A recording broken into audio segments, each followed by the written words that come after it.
Muy buenos días, muy buenas tardes a quien se conecta desde otras partes del país. Continuamos con este quinto simposio de innovación para el bien común y el desarrollo sostenible.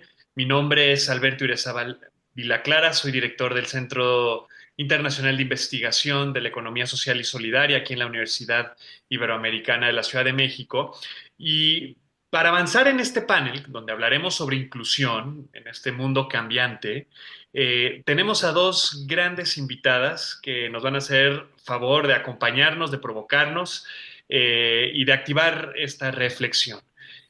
Tenemos a la maestra Silvia Dávalos de la Rosa. Ella es licenciada de Derecho y Ciencias Políticas por la Universidad Iberoamericana y maestra en Desarrollo del Capital Humano por la Universidad Anáhuac. Cuenta con más de 30 años en puestos directivos.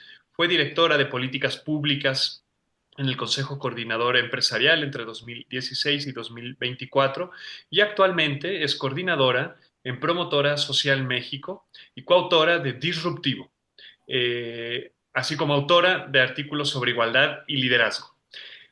También nos va a acompañar la maestra Andrea Bracel Litz, quien es directora de Responsabilidad Social, Inclusión, Diversidad y Equidad en KPMG México, en donde lidera proyectos de voluntariado, sostenibilidad y ASG.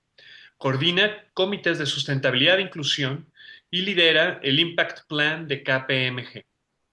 Diplomada en inclusión laboral y certificada en negocios sostenibles y ACE, así como líder climático por The Climate Reality Project. Silvia, Andrea, bienvenidas a este panel de este simposio. Para nosotros es un honor y un privilegio contar con ustedes. Y bueno, me alegra mucho que justamente un tema tan importante en momentos como en el que atravesamos ahora en este planeta, eh, podamos contar con su experiencia. Para arrancarnos y un poquito para preparar esta discusión, hay que entender que estamos ante un mundo que pareciera cada vez es más frágil, donde cada vez las y los jóvenes y las y los empresarios y personal directivo de organizaciones también sentimos esa ansiedad por lo no lineal e incomprensible de lo que vienen los cambios, ¿no? En este sentido, las organizaciones, tanto públicas, privadas y sociales, requieren desarrollar de estructuras y capacidades que les posibiliten de manera efectiva movernos en este contexto. Por otro lado, México, nuestro país, es uno de los países más desiguales del mundo. Si tomamos en cuenta el índice Gini, México se encuentra en el 10º lugar de mayor desigualdad a nivel mundial y somos el número 2 dentro de la OCDE.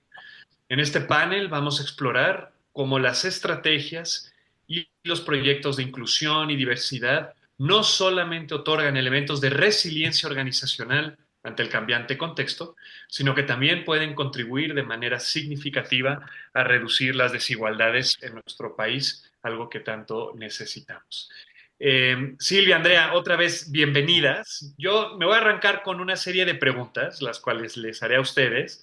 Pero bueno, con el ánimo de que si la pregunta nos lleva a algún otro sitio, continuemos por ahí, que yo creo que nuestras y nuestros oyentes van a disfrutar mucho de su experiencia.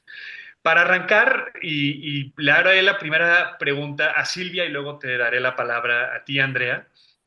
Eh, ¿Por qué la inclusión y la diversidad son estrategias acertadas para las organizaciones ante un mundo frágil, ansioso, no lineal e incomprensible?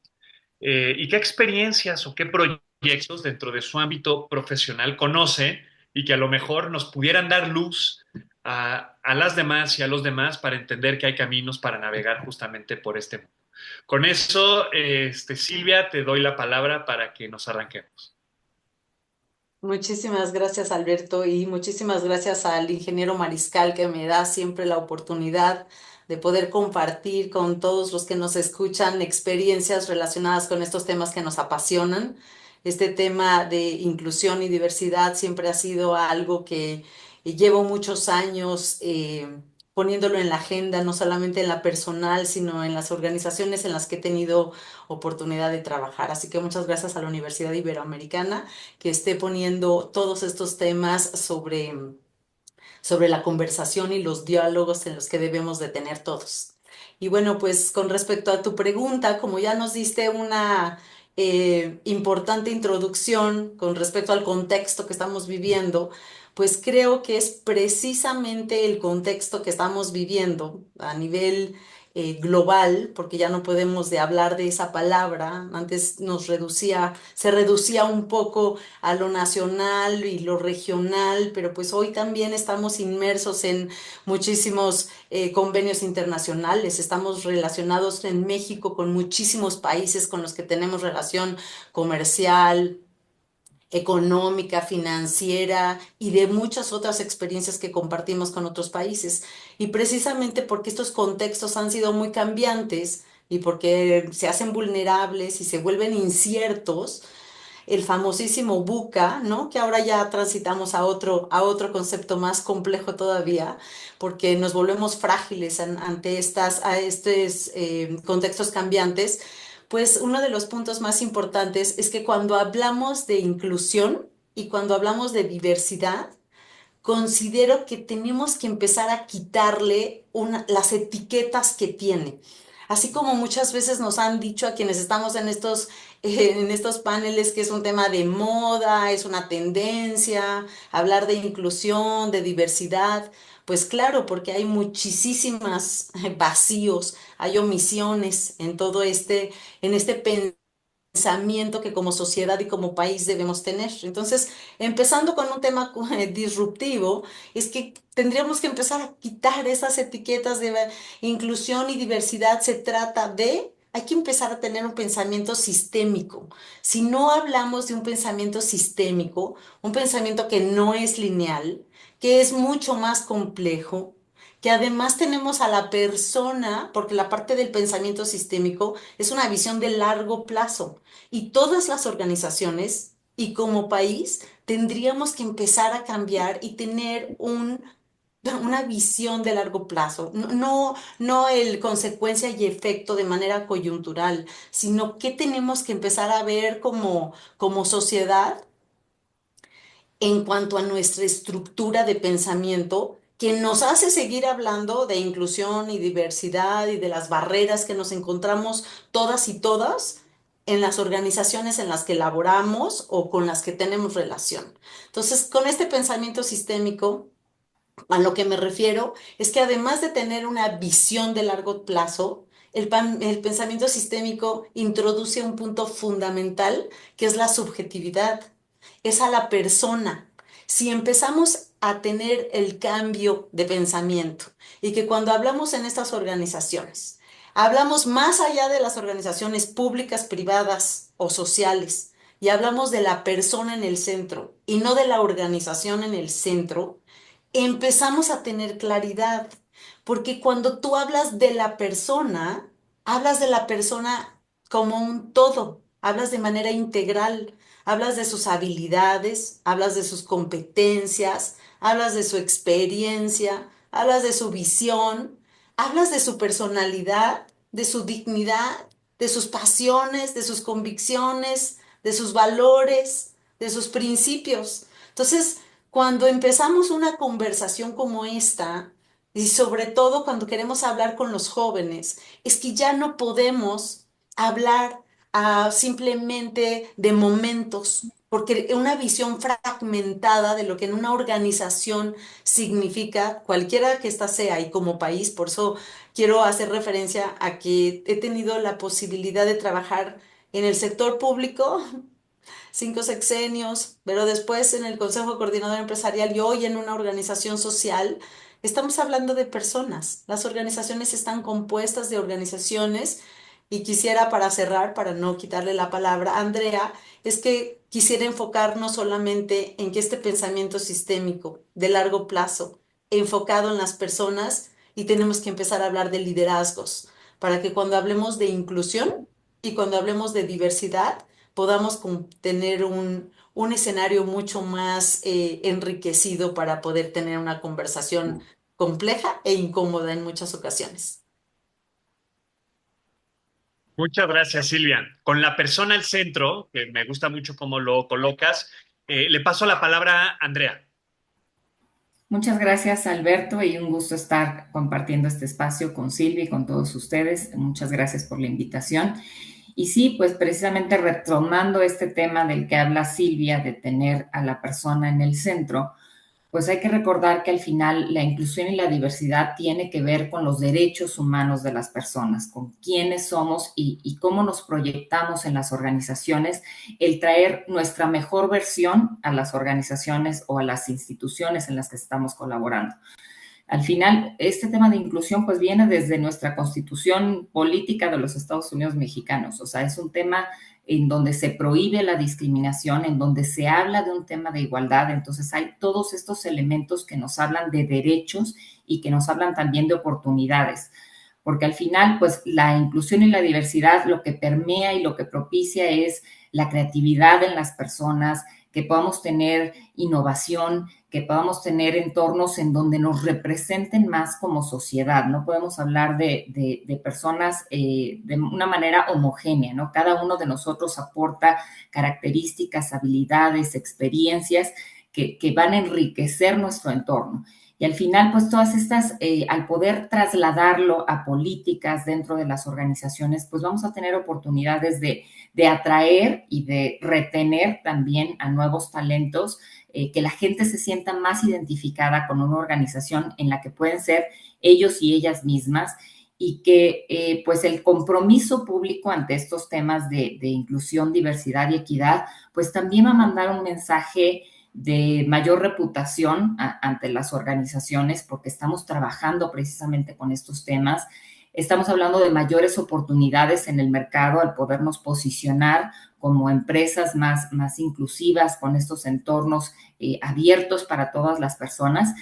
Y pues también los avances en diversidad, equidad e inclusión pues van a favorecer la rentabilidad de las organizaciones, los ingresos, los retornos, o sea, hay muchos estudios y ahorita hablabas de ejemplos de cómo esta inclusión favorece a las organizaciones.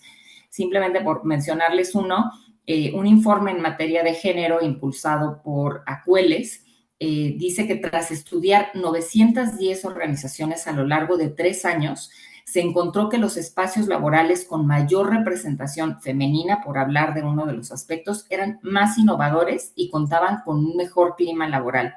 Entonces, hay muchos estudios que demuestran cómo la inclusión y la diversidad vuelven más rentables a las organizaciones, las vuelven más creativas, más innovadoras y sobre todo pues nos va a permitir tener también resultados a largo plazo. Los equipos diversos están integrados por una información más amplia, algo que representa más a la sociedad y que también nos permite pues entender mejor pues los riesgos, las oportunidades, los valores, porque vamos a estar conformados por organizaciones que representan mejor a la sociedad y que nos permiten pues generar estos entornos incluyentes en donde el centro, como decía Silvia, sea la persona, sea el ser que nos permite expresarnos como somos y enriquecer a las organizaciones a través de la diversidad. Gracias, Andrea. Me gusta mucho cómo formulas, cómo este marco de derechos humanos posibilita retener a nuevos talentos, posibilita mejorar rentabilidad y retornos. Silvia, con tu experiencia que nos mencionabas ya de mucho tiempo en tanto el sector público, en el privado y en el social, ¿qué experiencias tienes, conoces en donde implementando un marco de este estilo con la persona en el centro hayas podido ver resultados dentro de la organización en cualquiera de los sectores? Y antes de dar esos ejemplos, me encantaría reaccionar un poco a lo que dijo Andrea. Creo que hay muchísimos estudios y hay cuales ha hecho un gran trabajo en este tema en las organizaciones, también en Colombia y en Perú, en el que, en el que sí hablamos de rentabilidad, de retorno de inversión. Hay muchísimos estudios documentados en los que el propio KPMG, el propio PwC, o sea, muchos, Deloitte, muchísimas empresas han puesto un énfasis en poner datos, porque cuando damos datos, estamos hablando le estamos poniendo un referente a esto de la persona en el centro, ¿no? Muchas veces cuando hablamos de la persona en el centro, yo constantemente estoy preguntando qué significa para ti la persona en el centro y a ti qué significa, porque muchas veces queda diluido en la propia operación de la organización, en el día a día, cualquiera que sea su propósito, y entonces olvidamos qué está pasando en la realidad, como principio de realidad, que no se está dando esa inclusión o no se está respetando esa diversidad, aun cuando estamos puntualizando la riqueza que da el tener esta diversidad de experiencias o de perspectivas o de enfoques para una organización que quiere crecer y que quiere competir en este contexto, pues entonces se potencializa ese talento, porque ese talento, aunque en muchas ocasiones decimos ese talento no tiene género, pues, pues sí tenemos esas barreras. Entonces, reaccionando un poco a lo que decía Andrea, es que, y lo voy a platicar creo que en la última pregunta, pero quiero adelantarme porque cuando tenemos todos estos datos de la rentabilidad, del retorno de inversión, cuando hablamos de la productividad, de la innovación que genera la diversidad de pensamiento, experiencia y perspectivas de las personas que trabajamos en las organizaciones, pues parecería que ya está ahí la solución. O sea, ahí debería estar y entonces, pues las organizaciones, pues sí deberían de ser muy diversas y muy incluyentes, pero seguimos hablando del tema. Entonces, lo que ha pasado, y en mi experiencia, es que todavía tenemos que cuestionar patrones, tenemos que terminar con estos sesgos inconscientes y con prejuicios, y a mí me gusta llamarle prejuicios. Sé que se les llama también sesgos inconscientes. Puedo hablar de sesgos inconscientes, pero se diluye, se diluye la palabra y tenemos prejuicios. Y esos prejuicios simplemente están ahí. No estoy diciendo ni los estoy etiquetando como buenos o malos, pero simplemente están ahí. Y entonces, pues muchas veces y muchas organizaciones no llegan a tener esa rentabilidad o no llegan a ser innovadoras porque hay muchas barreras que todavía no nos hacen llegar ahí. En mi experiencia personal, lo que me ha llevado a tener casos de éxito es cuando un líder se cuestiona, reflexiona, escucha a sus colaboradores en este tema del ejercicio de nuestros derechos y crea condiciones para que esos derechos se ejerzan con plenitud, sin miedo, sin inseguridad, con toda una posibilidad de desarrollo y de potencializar nuestra inteligencia. Porque hay que tener la premisa de que las personas somos inteligentes, todas las personas, distintas inteligencias, pero definitivamente todos. Entonces, cuando un líder aparece cuestionando cualquier creencia limitante o cualquier situación que no lleve a la organización a esto que mencionaba Andrea, a la competitividad, a la rentabilidad, a la innovación y al desarrollo del ser humano, entonces hemos tenido estos cambios. Y como ejemplo, pues he puesto el mío propio, porque he estado en muchos sectores en los que han sido esos líderes los que han creado las condiciones para que mujeres como nosotras hayamos tenido todas esas oportunidades, esas condiciones de igualdad y que hayamos podido desarrollarnos como líderes en los puestos que nos han permitido ejercer. Silvia, muchas gracias por esa reacción. Pues no sé, Andrea, nos habló Silvia sobre temas de liderazgo. ¿Cuáles son aquellas personas que tienen que impulsar este tipo de políticas, de condiciones, como nos lo mencionaba Silvia? No sé, Andrea, en tu experiencia acompañando a diversas organizaciones, si también quisieras hablar un poquito al respecto. Sí, claro que sí, Alberto. Creo que es importante tener una estructura que vea precisamente por estos temas, ¿no? Platicándoles un poco en KPMG, nosotros contamos con nuestro Comité de Inclusión, Diversidad y Equidad para que no sea solo un tema que lo vea un área en particular, sino que haya ese liderazgo que además Es un comité multidisciplinario en donde participan personas de las diferentes prácticas. Si bien no hay representación de las 17 oficinas, porque sería un comité muy grande, sí está representado por regiones, de forma que pues entendamos también los diferentes retos que se presentan en regiones del país. Y también está conformado por diferentes puestos, porque ciertamente aunque el alto liderazgo pudiera llevar principalmente pues algunas de las decisiones en estos temas, es importante tener representatividad de puestos, ¿no? Para que al final pues las decisiones se tomen de manera más colectiva, que podamos entender la realidad que estamos viviendo como organización. Y creo que tener una estructura también en cuanto a políticas, en cuanto a procesos, para esto llevarlo a cabo a la práctica.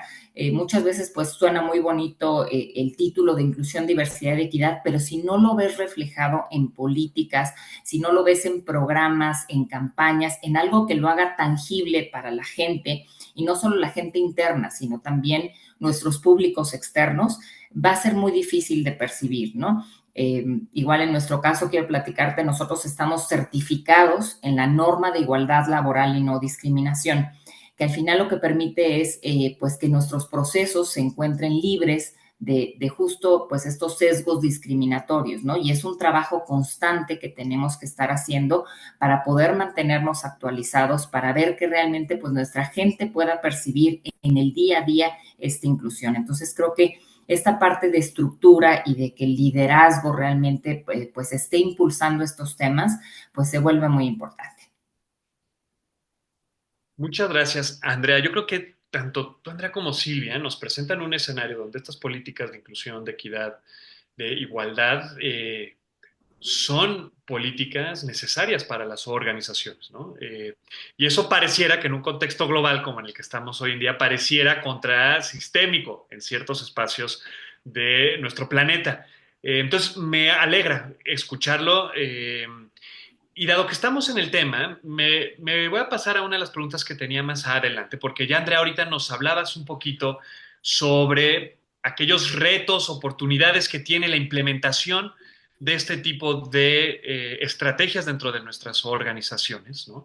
Entonces, quisiera pasarme ahora con Silvia eh, para que me platicaras, y luego ya regresaremos al tema de nuestro contexto y las desigualdades, pero desde tu perspectiva, y aprovechando que ahorita nos hablaba Andrea de ello, ¿cuáles son los retos y oportunidades que tiene justamente el impulso de estrategias de inclusión y de diversidad al interior de nuestras organizaciones? ¿Qué es lo que tenemos que hacer para cambiar, especialmente en el contexto actual? ¿Dónde están aquellas oportunidades que tenemos que perseguir como las y los líderes de organizaciones que están llamadas a la innovación, a la equidad, a la sustentabilidad? Gracias, Alberto. Creo que lo que comenta Andrea es fundamental, porque si no se estructura y no se diseñan estas políticas, pues no tiene la propia organización y sus líderes este mapa, ¿no? Este Waze de hacia dónde hay que ir, aunque haya que recalcular, aunque haya que aunque haya que cambiar a veces el rumbo, ajustar, pero esas políticas y esos procedimientos le dan a los líderes y a la institución un marco de referencia, pero también a los colaboradores, porque en los colaboradores empieza a darse una señal de que hay una voluntad política en el sentido amplio, política no como de políticos, sino como política de interna, de que hay una intención. Y cuando hay una voluntad y una intención, hay la valentía de alguien que está tratando de mover esa maquinaria, esas estructuras, en el inconsciente colectivo, poder entrar a diseñar ese cambio y hacer esa transformación, sobre todo porque como estas organizaciones estamos compuestas de personas y cada una de nosotros tenemos nuestras creencias limitantes y tenemos nuestros propios prejuicios. Entonces, el gran desafío de estas organizaciones para su implementación, pues siempre empieza por la parte de sensibilización. Y la sensibilización en muchas ocasiones ha venido de abajo hacia arriba. Yo sé que una de las premisas es que para que esto realmente se lleve, tiene que venir desde el más alto nivel, desde el alto de los CEOs y demás. Pero cuando una organización se está moviendo porque las exigencias del contexto se lo está dando, muchas veces es en los puestos gerenciales. Digamos, yo llevé también en una entidad pública, o sea, en el gobierno, pude certificar en el 2013, pude certificar a toda la organización con la norma 025, en aquel entonces no se llamaba todavía la de igualdad laboral, porque todavía se nombraba solamente como la 025. Entonces, todavía no inclusive no se hacía sistémico porque en esa norma no estaba incluido CONAPRED y mujeres, sino que solamente estaba la Secretaría del Trabajo. Entonces empezó a tener un enfoque sistémico, colaborativo y de coordinación para darle un enfoque realmente mucho más profundo al concepto de poder llevar a cabo estas políticas y normas en las organizaciones. Las barreras para mí es que todavía nos encontramos con, pues con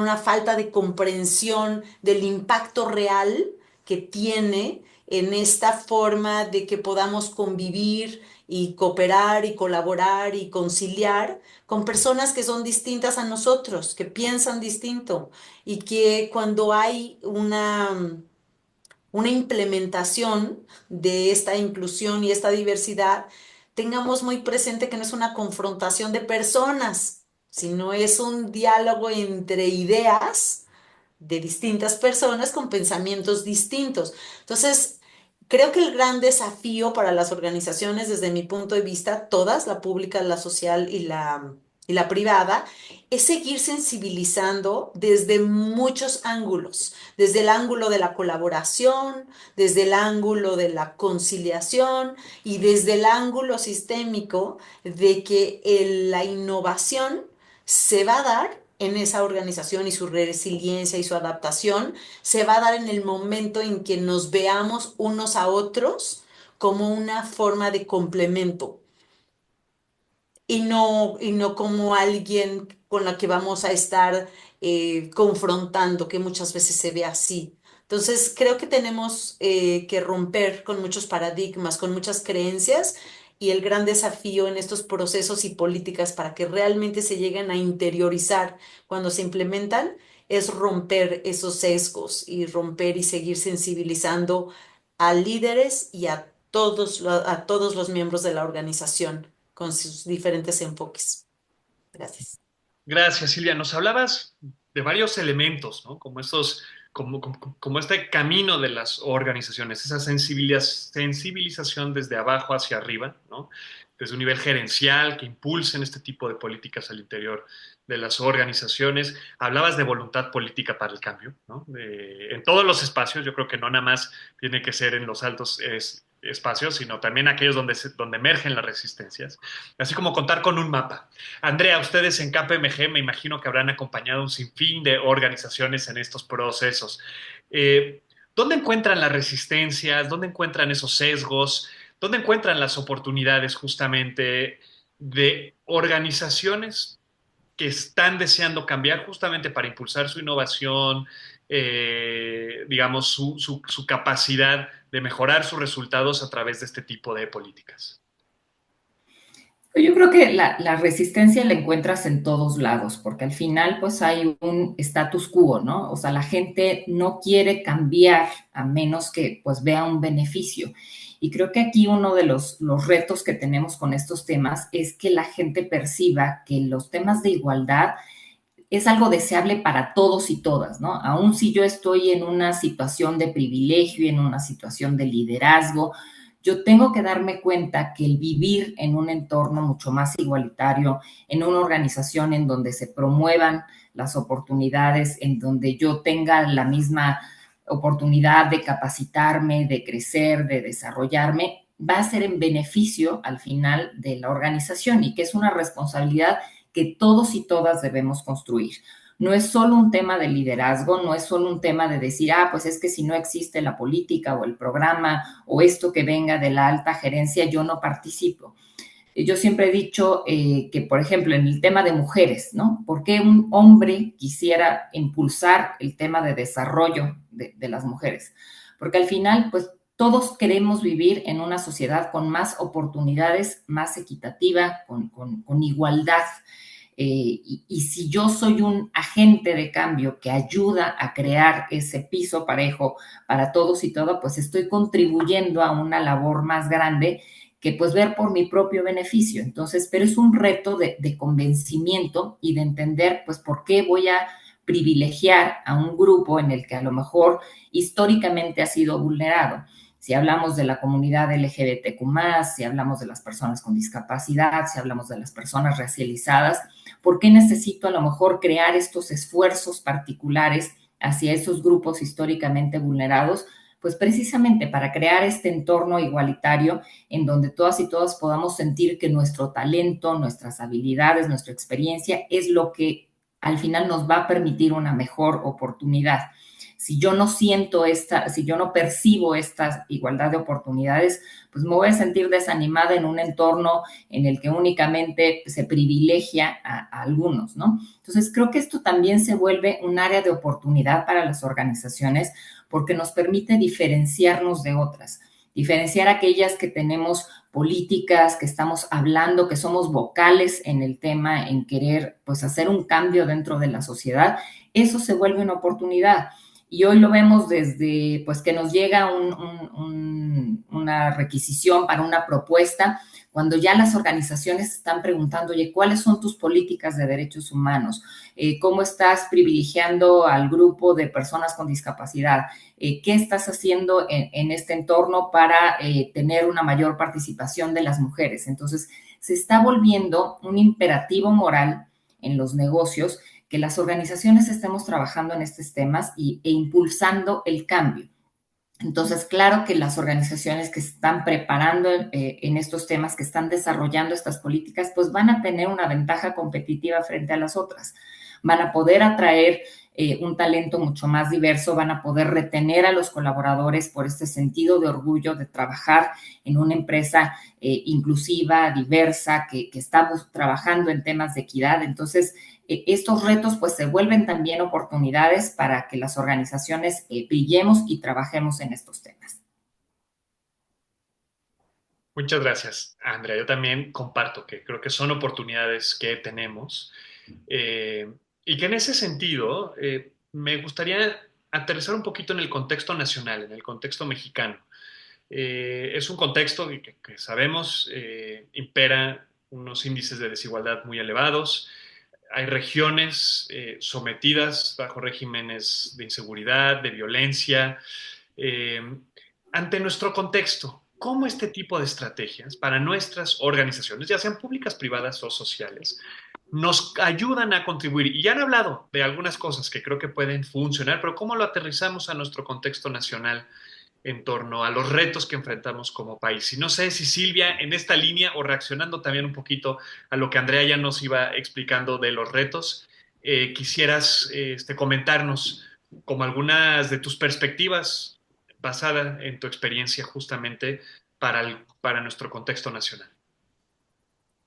Pues ahí precisamente tenemos que comentar que una de las herramientas, así como en una empresa están sus políticas y sus procedimientos, a nivel nacional se requiere comprender la importancia de esta inclusión, porque en estas desigualdades a veces tenemos heridas profundas como sociedad, porque no hemos sido incluyentes en muchas de estas políticas públicas.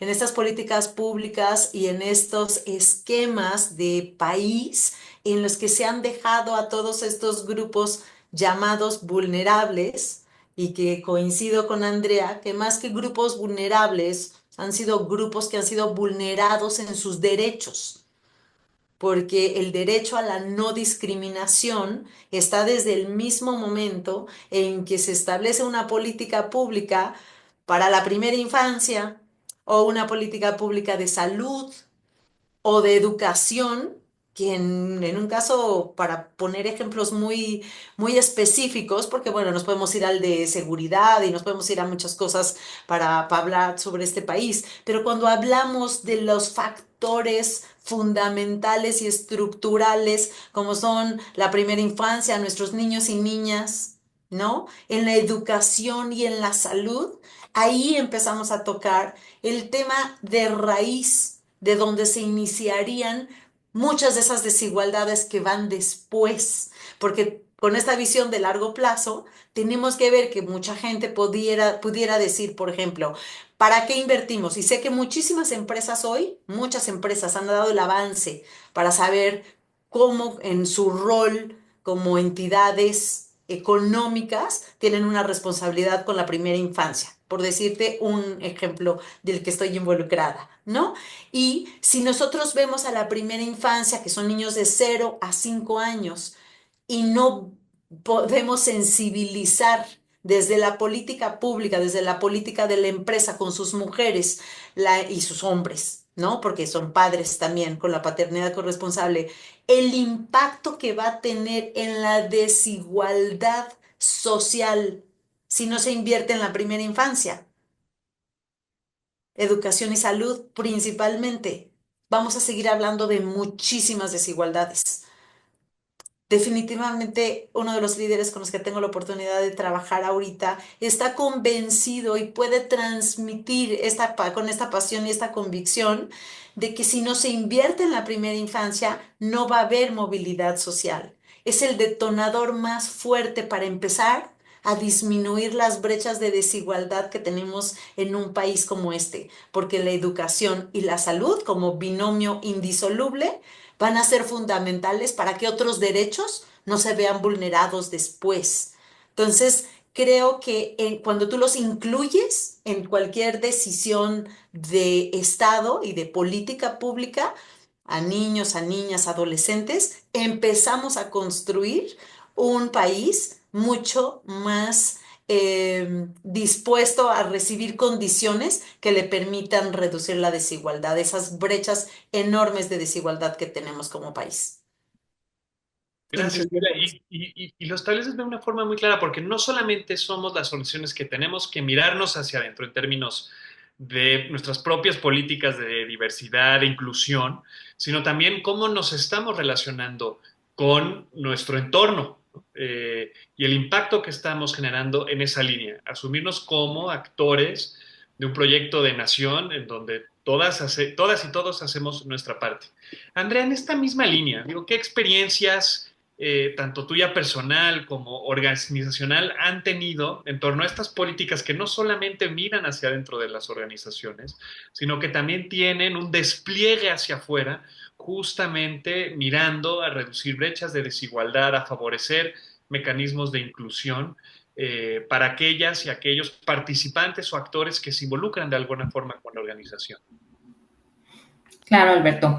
Mira, yo quisiera aterrizarlo con tres ejemplos que traigo justamente pues de estos, de algunos de los grupos que han vivido en alguna situación vulnerable en nuestro país, en donde, por ejemplo, de los 8.8 millones de personas que tienen alguna discapacidad en México, solo el 40.6 participa en alguna actividad económica. Entonces, de cada 10 personas que tienen alguna discapacidad, solo 6 tienen un empleo. Entonces, es importante pues tomar una acción ante esto, ¿no? ¿Qué podríamos hacer nosotros como organizaciones? Sin duda, priorizar el talento, nuevamente, que lo que resalte sean las habilidades de la persona, en qué es aquello en donde puede contribuir, en donde puede brillar, en donde puede hacer un trabajo excepcional. Contar con todas estas políticas de igualdad y no discriminación, donde cualquier persona pueda tener acceso a un empleo, dependiendo, y obviamente sabemos que van a ser seleccionadas pues las mejores, las que cuenten con esas herramientas para poder sobresalir en ese trabajo, pero crear programas específicos. En KPMG, por ejemplo, tenemos un programa que se llama Semillero, en donde trabajamos con dos organizaciones para la inclusión de personas con discapacidad. Entonces ponemos a voluntarios y voluntarias que les dan talleres y tenemos talleres de 3 tipos. Dan talleres de empleabilidad para mejorar, pues, desde su currículum, cómo poder hacer una entrevista exitosa, qué es aquello que tienen que resaltar dentro de una entrevista. Vemos habilidades técnicas desde cuestiones de Office, de Windows, para que pues también en cuanto a software puedan estar preparados. Y tenemos también talleres de habilidades soft, de forma que podamos hablar pues de liderazgo, de resiliencia, de cómo trabajar a lo mejor en un entorno híbrido. Entonces, de esta forma, pues poder preparar a profesionales con discapacidad para que cuando lleguen a un tema de un empleo, pues puedan estar mucho mejor preparados. Eso es por darte un ejemplo. Si nos pasamos, por ejemplo, al tema de la comunidad LGBTQ+. En México, 6 de cada 10 personas de esta comunidad consideran que su orientación sexual ha sido un obstáculo para acceder a un empleo. Eso es algo que les está impidiendo acceder a un empleo. Y aún cuando tienen un trabajo, el 70% de mexicanos de la comunidad LGBTQ+, perciben que no reciben el mismo trato que sus compañeros heterosexuales. Y aquí ni siquiera estamos hablando de un tema de alguna situación física que puedan hacer, es un tema simplemente de orientación.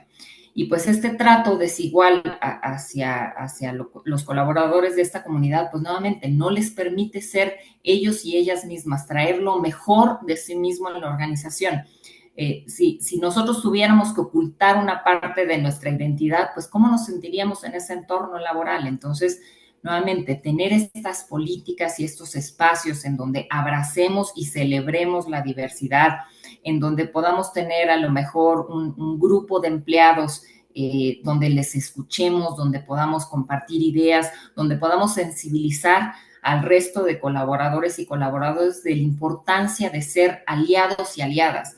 Y con acciones tan simples como a lo mejor poder tener un manual del uso incluyente de pronombres, en donde si a lo mejor yo no soy parte de esa comunidad, pero utilizo mis pronombres, me estoy mostrando como una persona aliada, como una persona con quien pueden ellos y ellas llegar y tener un espacio seguro y tener un espacio en donde puedan compartir precisamente pues qué es lo que están viviendo. Entonces es súper importante pues incrementar esa seguridad psicológica en la que nuestra gente está trabajando y que podamos darles esas herramientas. Y por último, otro ejemplo en temas de igualdad de género.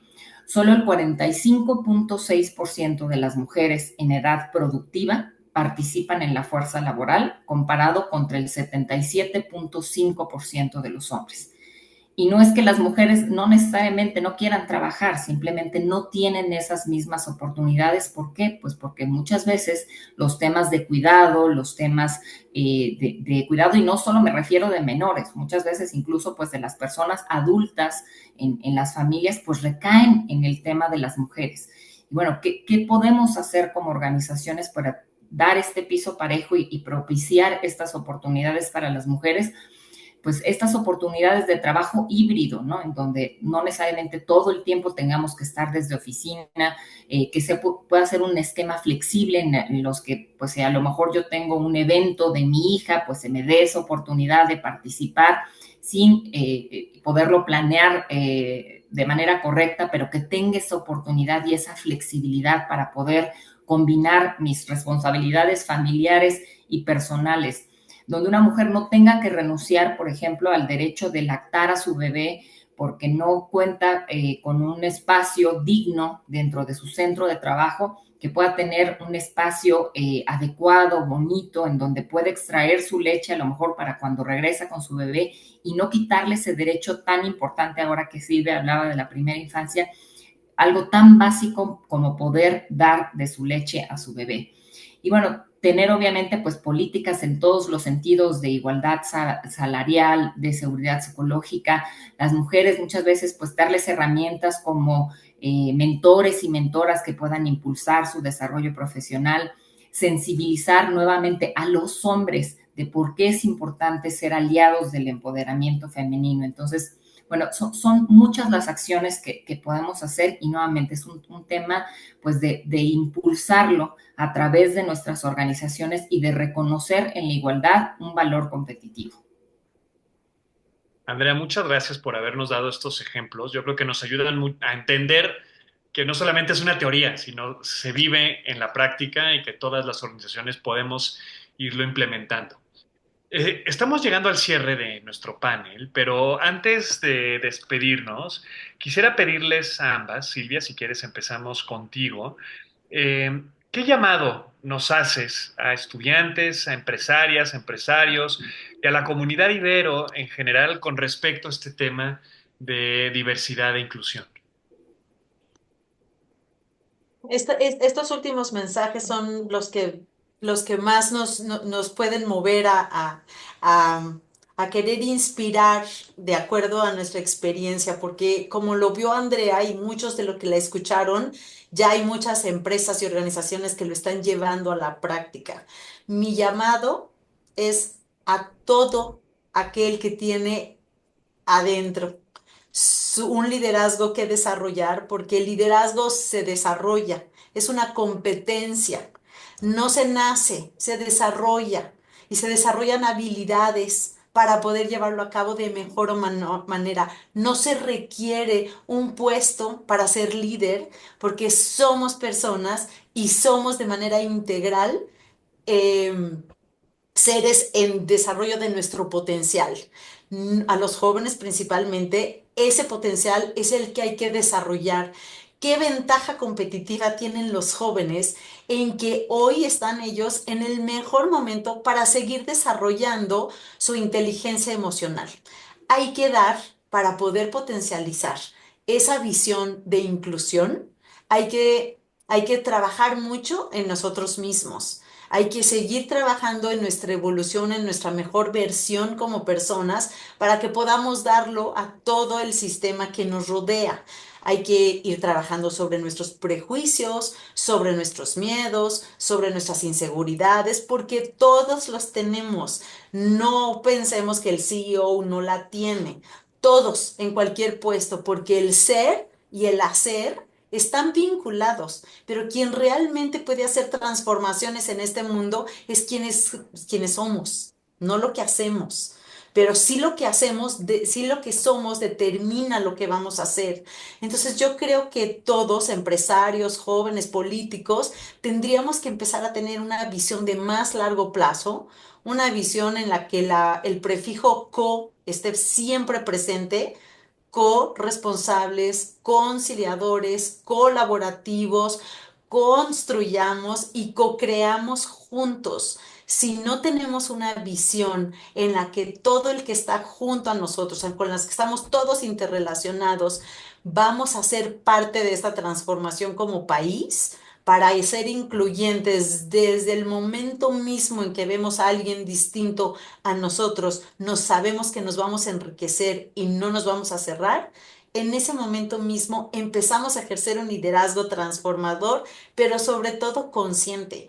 No dejen y no descuiden nunca su inteligencia emocional y su salud socioemocional, porque es lo que realmente hoy va a marcar la diferencia entre todo y todos de los que tengamos esta misión de poder tener un impacto positivo en la sociedad. Muchas gracias. Gracias a ti, Silvia. Andrea. Y pues de igual manera, recordar que estos temas de inclusión, diversidad, los temas de igualdad, pues como ya dijimos, es un tema que viene desde nuestra Constitución, es un tema en el que nosotros vamos a poder crear esas sociedades equitativas en las que queremos trabajar, vivir y desarrollarnos. Esto empieza pues desde la familia, desde las universidades, desde esos valores que nos han inculcado en nuestras casas. Nuevamente, en el tema de negocios no es solo es un imperativo moral, es un tema de progreso, es un tema en el que se muestran cuáles son esas sociedades más avanzadas, pues en aquellas en las que impera los temas de igualdad. La diversidad en un tema de equipo, pues ya dijimos, fomenta la innovación, fomenta un espacio más creativo, fomenta incluso un mejor rendimiento económico. Y nuevamente hay muchos estudios que muestran cómo incrementa este rendimiento económico cuando hay esa igualdad de oportunidades. Es el tener una fuerza laboral que sea equitativa, que sea diversa, pues refleja también lo que estamos viendo en la sociedad, si nosotros queremos impactar a diferentes tipos de consumidores, a que gente, diversidad de personas compren nuestros productos y servicios, pues tenemos que verlo reflejado también en la organización. Tenemos que hacer equipos más participativos, en donde la gente pueda sentirse libre, cómoda, con seguridad psicológica, que puedan imperar, pues ahora sí que sus mejores habilidades, porque tienen esa libertad de ser ellos y ellas mismas. Y entender que pues es una responsabilidad compartida, nuevamente, no es solo de la organización, no es solo del liderazgo, cada una y cada uno de nosotros va creando ese ambiente. Si yo soy testigo de algún acto de injusticia, de discriminación, pues que tenga yo estos mecanismos en mi organización para poder alzar la mano y decir, oigan, yo estoy detectando que esto no está acorde a nuestros valores, no está acorde a los lineamientos éticos con los que trabajamos en la organización, y conocer que cada uno y cada uno de nosotros tiene esa responsabilidad de trabajar, de estudiar y de vivir en el ambiente que entre todas y todas queremos crear. Muchas gracias, Andrea, por este mensaje. De verdad, Silvia, Andrea, ha sido un privilegio contar con sus voces, con sus experiencias. Yo creo que nos muestran que hay camino para quien está arrancando con su organización, para quien ya trabaja en una organización consolidada, ya esté en algún puesto directivo o ya esté en algún puesto gerencial. El cambio se hace con todas y con todos. Y bueno, yo creo que esto otra vez, en verdad que muy, muy agradecido de que nos hayan acompañado a este quinto simposio. Y bueno, sin más, les doy otra vez las gracias y a quienes nos escuchan les invito a que puedan seguir conectadas y conectados en los paneles que tenemos en este simposio. Muchas gracias, Silvia. Muchas gracias, Andrea, por su tiempo, por su voz, por su experiencia y adelante con este cambio para este mundo que, como bien nos lo decías tú, Andrea, queremos cohabitar en este término de equidad, de justicia, de sustentabilidad. Muchas gracias. Gracias. Gracias a ti. Gracias, Andrea. Fue un gusto. Igualmente.